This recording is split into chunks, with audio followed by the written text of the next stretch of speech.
Lockdown के दौरान लगातार भूकंप के झटकों ने दिल्ली और राष्ट्रीय राजधानी क्षेत्र के निवासियों को दुविधा में डाल दिया।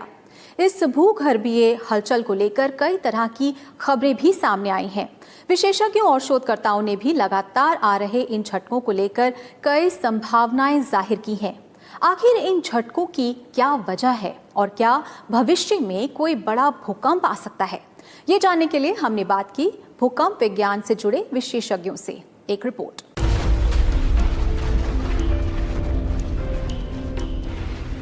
भूकंप एक ऐसी प्राकृतिक घटना जो बहुत बड़े क्षेत्र को प्रभावित कर सकती है। पूरी दुनिया में इस आपदा के पिछले अनुभवों के चलते आज मानव समाज भूकंप के नाम से भी घबरा जाता है। बीते 2 महीनों में दिल्ली और आसपास के क्षेत्रों में लगभग 15 से ज्यादा भूकंप के झटके महसूस किए जा चुके हैं। हालांकि ये झटके रिचर स्केल पर बहुत हल्के स्तर के माने गए, लेकिन इसने इस क्षेत्र में एक डर का माहौल जरूर पैदा कर दिया। कई शोधकर्ताओं ने भी ऐसी संभावना जाहिर की कि हो सकता है कि ये झटके भविष्य में किसी बड़े भूकंप की ओर इशारा कर रहे हों। दिल्ली और आसपास का क्षेत्र भूकंप को लेकर जोन 4 में आता है, जो कि संवेदनशील माना जाता है। इसकी वजह इसका हिमालय के नजदीक होना भी है। हालांकि पिछले रिकॉर्ड्स को देखें तो दिल्ली खुद किसी बड़े भूकंप का एपिक सेंटर नहीं रहा है। यहाँ हिमालयन रीजन में आए बड़े भूकंप के झटकों का असर देखा गया है। दिल्ली और उसके आसपास भूगर्भीय हलचल जरूर होती रहती है, लेकिन भूकंप की सटीक भविष्यवाणी करना या पूर्वानुमान लगाना अभी तक संभव नहीं है। ऐसे में क्या किसी बड़े भूकंप का अनुमान लगाया जा सकता है?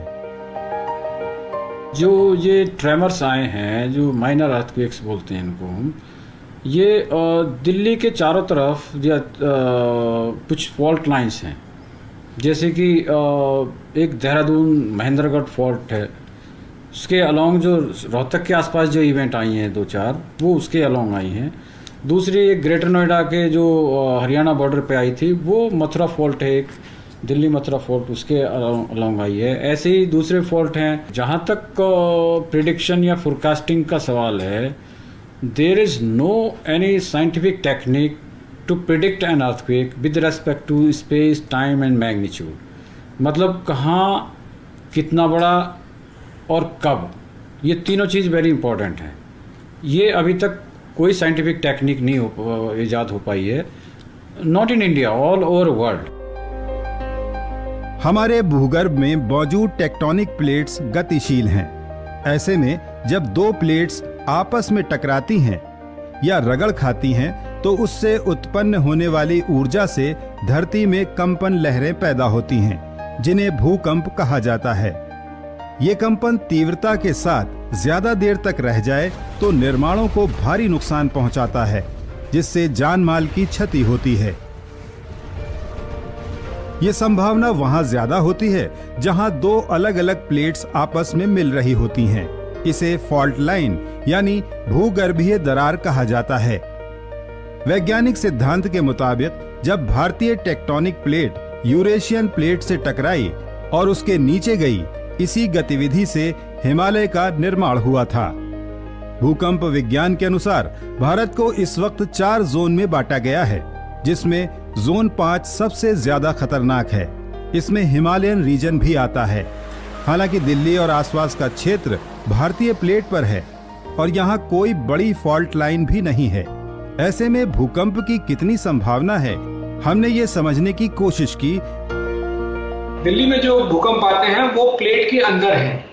वहां पे कोई 2 प्लेट का कोई टकराव नहीं है, वहां पे एक ही प्लेट है जो कि अंदर से थोड़ी बहुत डिफॉर्म होती है, जिसकी वजह से छोटे छोटे अर्थक्वेक आते हैं। जनरली आप देखेंगे कि जो दिल्ली के आसपास दिल्ली है, Hisar, Sonipat, Alwar, Mount Abu, right up to Mount Abu, इस पूरी बेल्ट में हर महीने कम से कम 2 या 3 अर्थक्वेक मैग्नीट्यूड मोर देन 2.5 के आते हैं, हर महीने आते हैं। आज की तारीख में वो बैकग्राउंड लेवल हम लोग उससे ज़्यादा नहीं है, उसके आसपास ही है। थोड़ा बहुत ज़्यादा हो सकता है, जो कि मैंने कहा कि उतार चढ़ाव होता है, तो ये सोचना कि ये जो लगातार भूकंप आ रहे हैं ये क्या किसी बड़े अर्थक्वेक की संभावना को व्यक्त करते हैं, वो मेरे ख्याल से ठीक नहीं होगा।